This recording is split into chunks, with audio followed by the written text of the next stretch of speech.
ওইটা হলো উহুদ পাহাড়। ওকে ওকে। আর এটা হলো উহুদ জামে আল মসজিদ। উহুদের জন্য একটা বড় মসজিদ করে রাখছে। এটা আগে ছিল না, নতুন সংস্কার 10 সালের পরে করেছে, 10 সালের আগে ছিল না। এই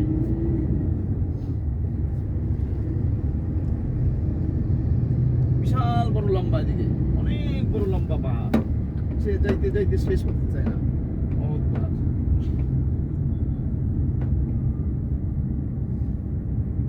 আমরা ওখানে নামবো, শহীদদের সকলে বলেন আমিন। আমিন। এই উহুদের শিক্ষা আমরা যেন গ্রহণ করতে পারি।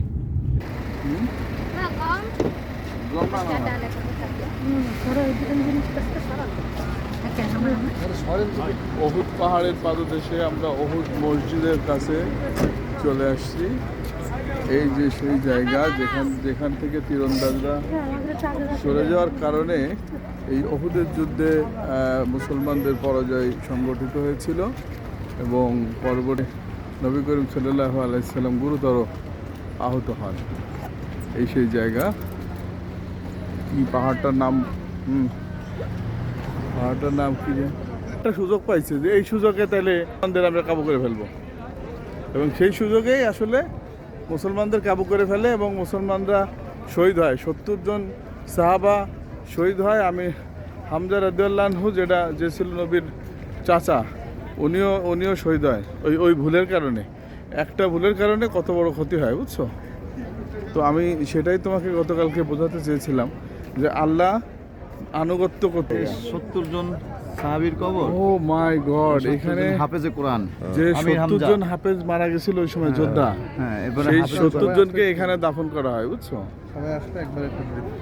জিবিন ওই যুদ্ধে যে 70 জন সাহাবা মারা গেছিল নবীর সাথে, এই যে তাদেরকে ওই- এখানে ওই তাদের একটা বড় কবরস্থান লম্বা এটা। কবর দেখেন না? ওই যে লম্বা কবর, হ্যাঁ। ওখানে 70 জন হাফেজে কোরআনের কবর। উই মানুষ বসে রয়েছে। না, মানুষ পেলে যারা মারা গেছে ওই সময় যুদ্ধে যে 70 জন সাহাবা, গণকবর দিয়ে দিয়েছে। আর এখানে হযরত আমির হামজা লম্বা, এই যে লম্বা, এটা এই যে আমির হামজা, আমির হামজা হযরত রাসূল করিম সাল্লাল্লাহু আলাইহি ওয়াসাল্লামের আপন চাচা। মেলা লম্বা মর্মান্তিক এটা।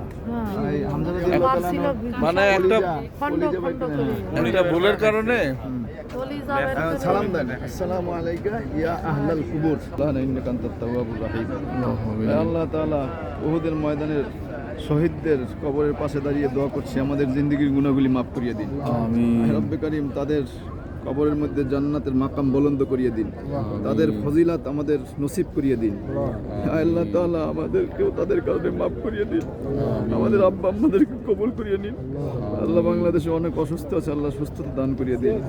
আল্লাহ আত্মীয় স্বজন বন্ধু বান্ধব পাড়া প্রতিবেশী ভাই বোন আল্লাহ সকলকে সুস্থতার জীবনযাপন তৌফিক দান করিয়ে দিন, দান করিয়ে দিন।